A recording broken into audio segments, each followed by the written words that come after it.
9 protokol baru diumum Kementerian Kesihatan KKM dalam semakan semula langkah kawalan dan pencegahan COVID-19.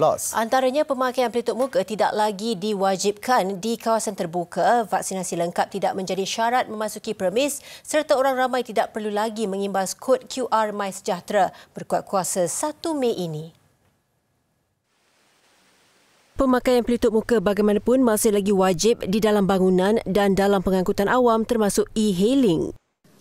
Walau bagaimanapun, pelitup muka boleh ditanggalkan dalam keadaan di dalam bangunan indoor semasa melakukan senaman berat di dalam bangunan ataupun sekiranya berseorangan di dalam suatu ruang ataupun ketika makan dan minum ataupun ketika sedang berucap ataupun ketika membuat persembahan. Beliau berkata demikian pada sidang media khas di Putrajaya. Katanya meskipun pemakaian pelitup muka di luar bangunan dan kawasan terbuka adalah atas pilihan tetapi amat digalakkan kerana pelitup muka mampu mengurangkan penularan jangkitan. Pemakaian pelitup muka masih digalakkan di kawasan yang sesak seperti Bazar Ramadan, Pasar Malam dan Stadium. Manakala individu yang bergejala seperti demam, batuk dan selsema serta yang berisiko tinggi atau melakukan aktiviti bersama orang yang berisiko tinggi seperti warga emas dan kanak-kanak juga perlu memakai pelitup muka. Protokol lain yang diumum, individu yang positif COVID-19 boleh dilepaskan daripada pengasingan bermula hari keempat sekiranya disahkan negatif menerusi ujian RTK antigen yang diselir oleh pengamal perubatan sama ada secara fizikal atau maya. Bagaimanapun sekiranya masih positif, individu itu perlu melengkapkan tempoh pengasingan 7 hari. Namun, jika individu itu tidak memilih untuk menjalani ujian pengesanan COVID-19, pelepasan akan diberikan secara automatik setelah tempoh pengasingan 7 hari. Kemasukan individu ke mana-mana premis juga dibenarkan tanpa mengira status vaksinasi.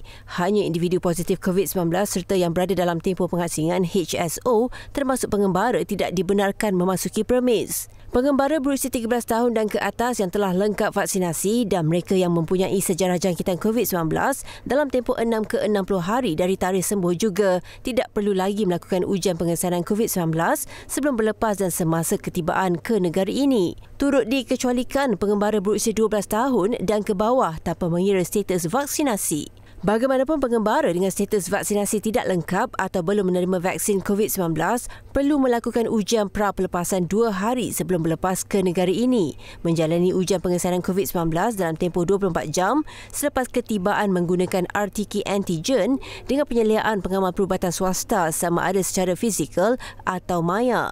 Mereka juga perlu menjalani kuarantin wajib 5 hari di tempat penginapan termasuk rumah dan dikehendaki menjalani RT-PCR pada hari keempat atau RTK-AG Professional pada hari kelima. Protokol sama diguna pakai bagi semua kategori pengembara termasuk umrah, haji dan pekerja asing. Semua pengembara masih perlu mengemukakan Travelers Card yang dipaparkan dalam aplikasi MySejahtera. Insurans COVID-19 bagi pengembara bukan warga negara juga tidak lagi menjadi prasyarat kemasukan ke Malaysia.